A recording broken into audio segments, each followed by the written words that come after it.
Welcome to the deep dive. We've gone through the sources you sent on fitness tech, and honestly, the central contradiction we found is pretty fascinating. It really is.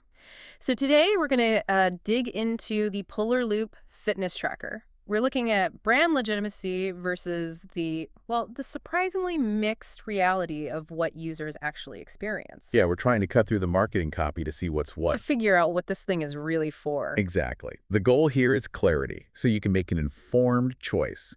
And just a quick reminder, this is educational commentary. It's not medical advice. Okay, so let's start with the core pitch. Polar sells the Loop as this ultimate simplicity play. Right. It's a lightweight, screen-free band you wear 24/7. It only focuses on the essentials, steps, general activity, sleep patterns. And the headline feature, of course, is that massive battery life, 80 days. 80 days. It's clearly aimed at people who just don't want a bulky smartwatch or another thing to charge every night. And what's really interesting is that the brand itself checks out completely. I mean, we looked at findings from Scam Advisor and the official Polar website. It scores super high in trustworthiness. Okay, so not some pop-up venture. Not at all.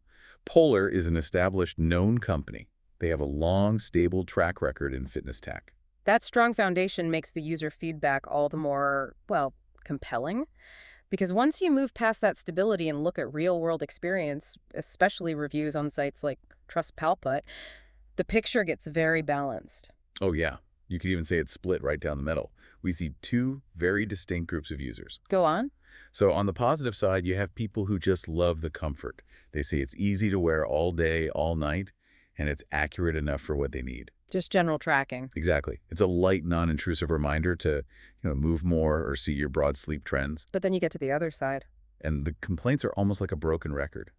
A really noticeable chunk of reviews on Trustpilot flag the same issues over and over again. Yes. Hardware failing over time, devices just fading, a lot of trouble maintaining a sync with the phone, and charging failures. And I saw a lot about slow customer support, too. That came up a lot, which sort of raises a big question, right? If Polar is such a solid company, why do we see these consistent complaints about the actual execution? Especially the software. I mean, because it's screen-free, the app is everything. It's the only way you see your data. And a lot of reviewers found that app to be limited or flunky, or it just wouldn't sync properly. Critically, I also saw that users who tried to use it for, more than just a walk, like a serious workout. Yeah, they found the tracking just wasn't good enough. It seems the simplicity they were selling ended up limiting the actual data depth. So does the source material suggest they basically sacrificed robust hardware for that incredible battery life? If you connect all the dots, yes, that's the picture that emerges. The device is totally legitimate,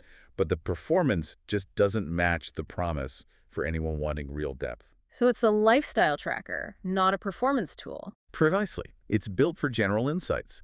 The problems start when people expect those high-level fitness metrics, maybe from more advanced sensors, which just aren't there.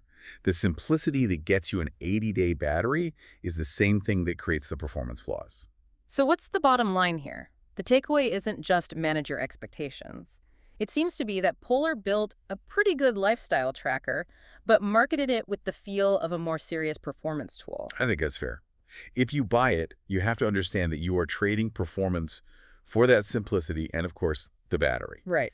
And based on all those consumer reports, you should probably expect a bit of a mixed bag.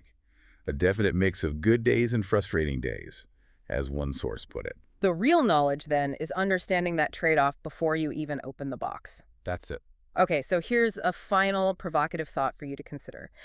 As these screen-free wearables get more and more common, how much feature depth are we as consumers really willing to sacrifice for the sheer convenience of ultimate simplicity and an 80-day battery life?